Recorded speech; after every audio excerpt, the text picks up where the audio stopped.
morning kids, welcome to SRV Academy. Today I Aparna Verma going to discuss with you subject science. This is our chapter 4th and chapter 4th is based on safety and first aid. So actually in our earlier video I have already discussed with you about some topics, and that topics are: can accident be prevented, road safety, safety at home, safety at school, and about the fire safeties, rules while driving, rules by pedestrian, and rules for fire safety. These everything I have already discussed with you in our earlier video, and today I am going to discuss with you our next topic, and that is first aid. What do you understand by the first aid? That everything I am going to tell you in this chapter today. Here I am going to discuss with you a very important topic, and that is first aid. What do you understand by the first aid actually? First aid होता क्या है? First aid का actually मतलब होता है प्राथमिक चिकित्सा, यानी कि when suddenly someone got injured, so what can we do at random with him or her? उसके साथ उस टाइम हम immediately क्या step ले सकते हैं? That is actually first aid. What do you, so look here on your book, what do you do when a friend of yours falls and get injured? अगर अचानक आपका दोस्त गिर जाए और उसको चोट लग जाए तो आप क्या करोगे? Do you directly rush him to the doctor for first give some help on your own? आप उसको डायरेक्टली डॉक्टर के पास ले जाओगे या पहले खुद कुछ हेल्प करोगे? The immediate help given to a wounded person before the doctor arrives is called first aid. तो यहाँ पे क्या बताना चाह रहे हैं? वही बात कि अचानक आपके दोस्त अगर गिर जाए, उसे चोट लग जाए, तो आप क्या करोगे? सीधा डॉक्टर के पास लेकर जाओगे या आप पहले उसको कुछ अपनी तरफ से कुछ उसका ट्रीटमेंट करोगे? तो जब the immediate help given to wounded person before the doctor arrive is called first aid. तो डॉक्टर के पास ले जाने से पहले आपके द्वारा दी गई पहली सुरक्षा, उसको जो आप उस थोड़ा भी उसको चोट लगी हो पर्सन को आप फर्स्ट एड अपनी तरफ से देते हो, यानी प्राथमिक चिकित्सा आप जो देते हो, that is called first aid. यानी कि अगर आपका फ्रेंड गिर जाता है, उसको चोट लग गई, तो आप क्या करोगे? डॉक्टर के पास ले जाने के पहले अगर ब्लड निकल रहा है तो आप कॉटन लगाओगे, आपके घर में जो भी बैंडेज वगैरह रखी होगी वो आप उसके ऊपर लगा दोगे, ऑइंटमेंट लगा दोगे कि जिससे उसका ब्लड बंद हो जाए. उसके बाद आप उसको डॉक्टर के पास लेकर के जाओगे. So actually this process is called first add. It relieves the injured person from some pain and prevents the injury from getting worse. इससे क्या होगा कि जो इंजर्ड पर्सन होगा उसको थोड़ा सा अपने दर्द से रिलैक्स मिलेगा, आराम मिलेगा, और जो इंजरी भी होगी वो उस समय के लिए थोड़ी सी कंट्रोल हो जाएगी. ठीक है, तो फर्स्ट एड क्या होगा? The immediate help given to the wounded person before the doctor arrives is called first aid. यानी डॉक्टर के पास पहुंचने से पहले या डॉक्टर के आने से पहले अपने द्वारा दी गई चोट लगे हुए व्यक्ति को पहली सुरक्षा ही अपनी फर्स्ट एड कहलाती है. नाउ इंजरी होती क्या है? The victim should not be surrounded by two many people. जो भी व्यक्ति को चोट लगी है उसको ज़्यादा लोगों को घेर करके नहीं खड़ा होना चाहिए. And should be given mental काम, और उसको बल्कि धैर्य बंधाना चाहिए, उसको मेंटल काम यानी उसको मानसिक रूप से सांत्वना देनी चाहिए कि आप ठीक हो जाओगे, घबराइए मत, और भीड़ लगा करके इकट्ठा नहीं होना चाहिए. Next step is to give immediate medical help. उसको तुरंत मेडिकल सेवा उपलब्ध करानी चाहिए, एम्बुलेंस को बुलाना चाहिए, या आपके पास जो भी फर्स्ट एड अवेलेबल है उससे उसकी हेल्प करना चाहिए. The type of help to be given depends on the type of injury. और व्यक्ति को किस तरीके की हेल्प देना है ये डिपेंड करता है उसकी चोट पर कि what injury actually he has और शी हैज़. अगर उसको बहुत ज़्यादा मेजर एक्सीडेंट है then we can't provide any help to him. We just call the ambulance and then get him to the hospital. हम उसको तुरंत फिर एम्बुलेंस बुला कर के कहाँ हॉस्पिटल लेकर के जाएंगे. नाउ हियर कि इंजरीज किस किस टाइप के एक्चुअली होते हैं. तो फर्स्ट कट्स एंड बाउंड्स. ठीक है ना, एक क्या होगा? कट्स एंड बाउंड्स यानी कट जाना, तो उस तरीके की चोट. Cut and wounds expose the internal tissues to the air that contains germs and dust. चोट लगने पर, कट जाने पर ऐसी चोट क्या होती है? इंटरनल इश्यूज, यानी अंदर से जो खून निकलता है उस पर जर्म्स और डस्ट का इफेक्ट बहुत जल्दी होता है. This may cause infection if proper care is not taken. तो उससे क्या होगा? अगर हम तुरंत कोई प्रॉपर एक्शन नहीं लेंगे तुरंत, तो उसको ब्लड को बंद करना, उसमें कॉटन लगाना या उसमें किसी तरीके की ऑइंटमेंट नहीं लगाएंगे तो इसमें इन्फेक्शन बहुत जल्दी फैलता है। तो हमें इसके लिए क्या करना चाहिए, always clean the wound with an antiseptic solution like Dettol that kills the germs and then apply some antiseptic creams. तो ऐसी चोट पर हमें सबसे पहले एंटीसेप्टिक सॉल्यूशंस जैसे डिटॉल, सैवलॉन्स वगैरह होता है या बीटाडॉइन होता है, इनसे क्लीन करना चाहिए। उसके बाद कोई एंटीसेप्टिक क्रीम का यूज़ करना चाहिए। Don't let flies sit on the bound, मक्खी को कभी भी अपनी चोट के ऊपर नहीं बैठने देना चाहिए। Okay. In case of bleeding, जब ब्लड आ रहा हो, खून बह रहा हो, use an ice pack crushed ice in the thick towel to stop bleeding. और हमेशा ब्लड को रोकने के लिए क्या करना चाहिए, बर्फ़ को क्रश करके एक पैकेट में भर के अपनी ब्लीडिंग वाली जगह पर सेकना चाहिए, उसको थोड़ा सा रखना चाहिए जिससे ब्लीडिंग स्टॉप हो जाती है। Tie a tight band above the bound for stopping the blood flow. और एक पट्टी ऑइंटमेंट लगाने के बाद वाइट कलर की जो पट्टी आती है, बैंडेज आती है, बैंड होती है, टाइट बैंड, उसको बहुत टाइटली बांध देना चाहिए जिससे कि ब्लीडिंग आपकी बंद हो जाती है। तो ये सब तो ट्रीटमेंट है जब आपको कट या बाउंड्स हो जाते हैं। नेक्स्ट हमारा आता है नोज़ ब्लीडिंग। अब नाक से अचानक खून आ जाता है तो make the person sit down and squeeze the nostril with thumb and index finger. व्यक्ति को बिठा दीजिए, उसका सिर थोड़ा सा ऊपर करके अपने नाक अंगूठे से और इंडेक्स फिंगर से उसकी नॉस्ट्रिल्स को दबा दीजिए और उसको बोलो कि माउथ से वो हवा लेगा, सांस लेगा, ब्रेथ करेगा। And anti tetanus injection is given within 24 hours the injury of skin is cut. यहाँ पर एक इम्पॉर्टेंट पॉइंट इन्होंने बताया है, this is not related by the nose bleeding से रिलेटेड नहीं है। ये बता रहे हैं कि अगर आपको अचानक कोई चोट लग जाती है, स्किन पे कट हो जाता है, ठीक है ना, किसी रस्टेड ऑब्जेक्ट से, किसी गंदे या किसी जंग लगी हुई चीज़ से, तो तुरंत एंटी टिटनस इंजेक्शन को 24 आवर्स के अंदर लगवा लेना चाहिए। As otherwise the germs enter the spread in the body and cause tetanus. Otherwise tetanus के जर्म्स आपकी बॉडी के अंदर फैल जाएंगे और आपको टिटनेस की बीमारी हो सकती है। आपको क्या करना है, अगर कोई जंग लगी हुई चीज़ से, किसी गंदी नाइफ हो, कोई भी लोहे की चीज़ हो, उस ऑब्जेक्ट से अगर आपको इंजर्ड हो जाता है तो आपको तुरंत ही एंटी टिटनस इंजेक्शन लगवाना है 24 घंटे के अंदर। ओके। और उससे क्या होगा, आपको जो एंटी टिटनस जर्म्स है ना वो नहीं फैल पाएंगे बॉडी में और आपको टिटनस नहीं होगा। Now what we have to do if burn, अगर हम जल जाते हैं तब क्या करना है।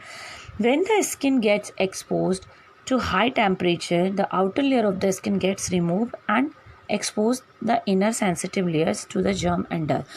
जब हम अचानक बहुत ज़्यादा हाई टेम्परेचर वाली, मतलब बहुत ज़्यादा हाई टेम्परेचर से जल जाते हैं, आग वगैरह से बर्न हो जाते हैं, तो जो हमारी बाहर की लेयर होती है वो एकदम हट जाती है और हमारी अंदर की लेयर दिखना स्टार्ट हो जाती है और इसके ऊपर बहुत जल्दी जर्म्स का और डस्ट का इफेक्ट होने लगता है।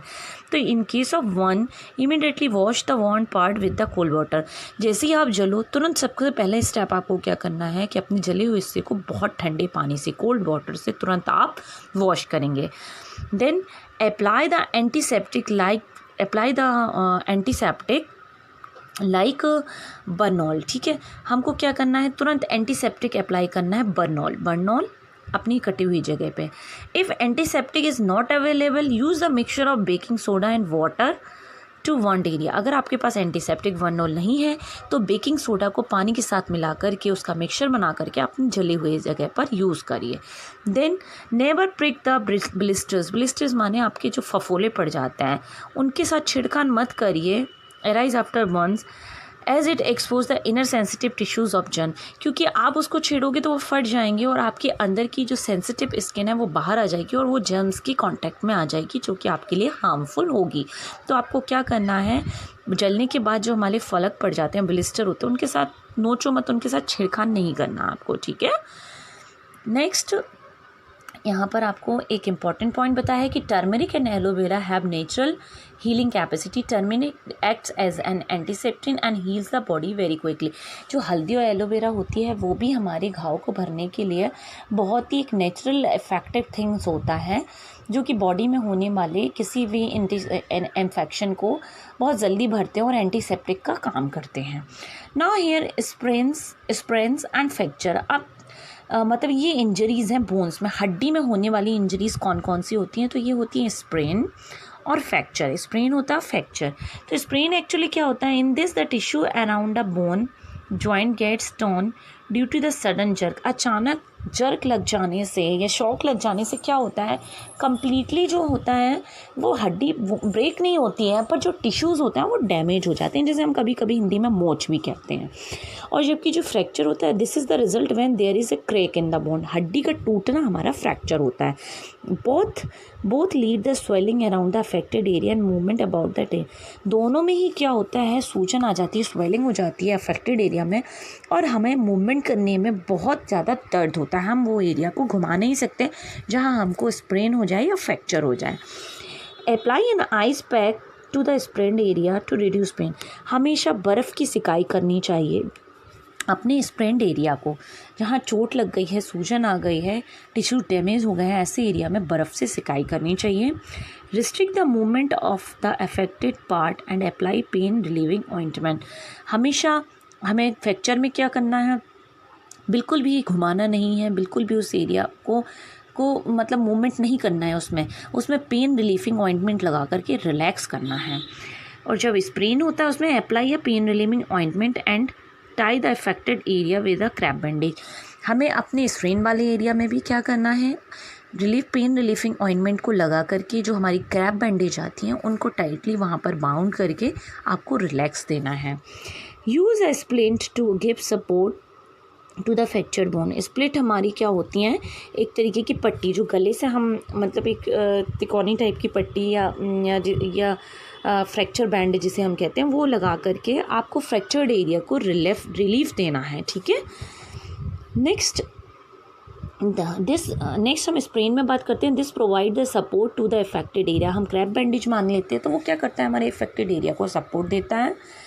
और ये क्या करता है splint, to restrict the movement of a sling a cloth fold. Sling या स्प्लिंट मैंने बताया तीन तरफा ऐसे ये फोल्डेड आप पिक्चर में देख रहे हो, इस तरीके से करके अपने हाथ को या अपने पैर को बाउंड कर दिया जाता है जिससे वो हिले डुले ना, ठीक है ना। Avoid the movement of the affected part and in case of the swelling doesn't reduce visit a doctor. और ज़्यादा स्वेलिंग हो रही हो, ज़्यादा प्रॉब्लम हो रही हो तो तुरंत डॉक्टर से मिलना चाहिए। और अफेक्टेड एरिया में हमको ज़्यादा हिलाना डुलाना नहीं है। इसी तरीके से immediately get x ray to further medical help to the victim. और तुरंत क्या करना है, हमें विक्टिम का एक्सरे करवाना है और डॉक्टर के पास लेकर के जाना है कि एक्चुअल में मेजर प्रॉब्लम क्या है।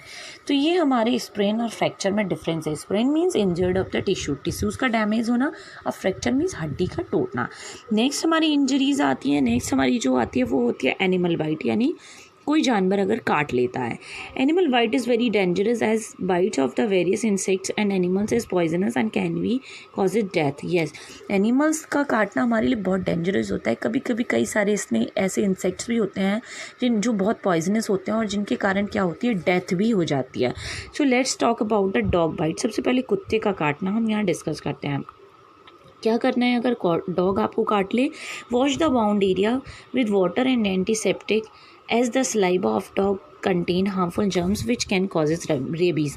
सबसे पहले जहाँ पर कुत्ते ने काटा उस एरिया को पानी और एंटीसेप्टिक यानी डिटॉल या सेवलॉन वाले पानी से तुरंत वॉश कर लो, क्योंकि जो डॉग्स की सलाइवा होती है, उसकी लार होती है, उसमें हार्मफुल जर्म्स होते हैं जो आपके को रेबीज़ या कोई और इफ़ेक्ट कर सकता है। वो इफ़ेक्ट आपके ऊपर ना पड़े तो तुरंत उस एरिया को एंटीसेप्टिक से और पानी से वॉश कर लें।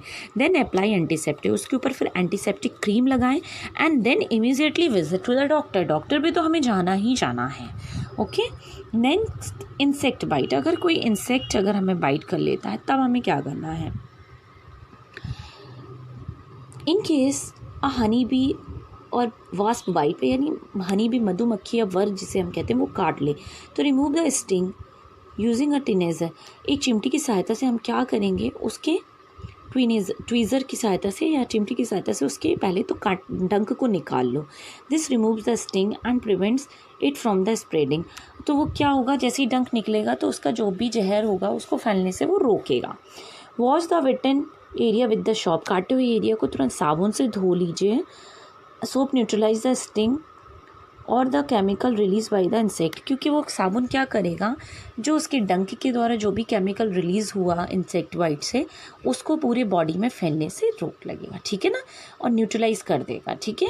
तो सबसे पहले आपको क्या करना है, उसके स्टिंग को, उसके डंक को निकाल लेना, फिर साबुन से इस एरिया को वॉश कर लेना है।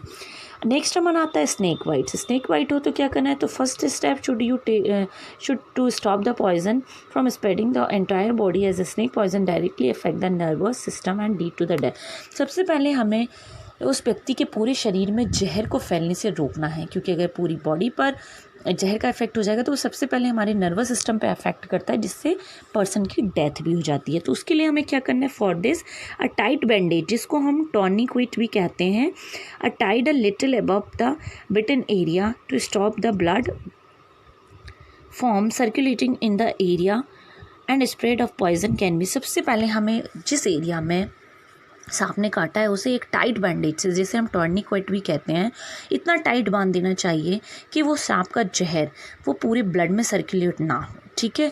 Do not let the victim sleep, जिस व्यक्ति को सांप ने काटा है उसे सोने नहीं देना चाहिए। And then take the victim immediately to the doctor, और तुरंत ही फिर उसे डॉक्टर के पास लेकर जाना चाहिए। फर्स्ट एड फॉर पॉइजनिंग के लिए सबसे पहला उपचार आपको क्या करना चाहिए, अगर हम कोई इनकेस कोई पॉइजन खा लेता है, तो यानी जहर बाई चांस किसी के मुंह में चला गया, तो poisoning can be caused by taking in certain substance that are very harmful and dangerous like phenyl, naphthalene, balls, nail polish. अचानक कोई बच्चा बाई चांस घर में या किसी से भी धोखे से नेफ्थलीन बॉल्स या फिनाइल या नेल पॉलिश कोई भी चीज़ बाई चांस आपके पेट में अगर चली जाती है तो हमें क्या करना चाहिए। तो सबसे पहले in case someone has swallowed a poison, we should try to induce vomiting by making the victim drink a lot of lukewarm salty water. सबसे पहले हमें गुनगुना पानी नमक मिलाकर के उसको इतना ज़्यादा पिलाना चाहिए और उसको वॉमिट कंटिन्यूसली कराते रहना चाहिए। उससे क्या होगा, this way the poisonous substance swallowed can be through out of the body. इससे क्या होगा, जो भी पॉइजनस चीज़ व्यक्ति ने निगल ली है, सॉलो कर लिए, वो बॉडी से बाहर आ जाएगी वॉमिट के थ्रू। Then the victim should then be rushed to the doctor immediately, और उसके बाद तुरंत विक्टिम को डॉक्टर के पास लेकर के जाना चाहिए। और यहाँ पर आपको इम्पोर्टेंट थिंग बताया कि keep out of reach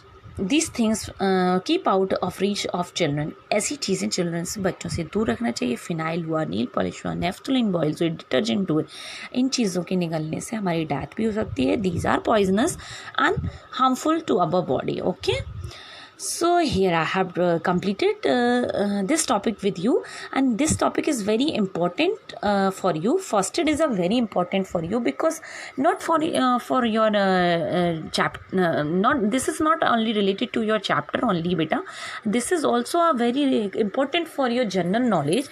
If someone get injured, then what you have to do, suddenly किसी को कोई भी इंजरीज हो जाती है तो हम क्या क्या फर्स्ट एड, उसके साथ प्राथमिक उपचार उसको क्या क्या दे सकते हैं, that everything I have discuss with you in this topic.